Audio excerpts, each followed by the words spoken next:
Magandang buhay mga idol. Kumusta kayo dyan? Nag-almusal na ba kayo? Maraming salamat po sa mga followers ko at nag-view sa mga videos ko at sa mga nagla-like. Andito ako ngayon sa likod bahay. Tatanggal ng mga damo sa mga tanim kong mga gulay. Ang sarap talaga mabuhay sa probinsya, no? Maliwalas ang hangin. Kahit mahirap, pero masarap.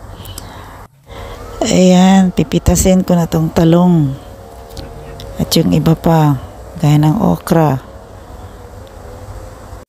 Organic po yan. Kaya halina, ito pa, may ampalaya. Ang sarap, di ba? May kasabihan nga, pag may tinanim, may aanihin.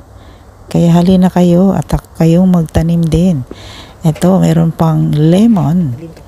Hinog na siya. Ang mahal pa naman ngayon ng mga gulay. Kaya ito na, handa nang magluto. Ito na mga ka-reels. Ayan, may talong, may okra, tapos may lemon,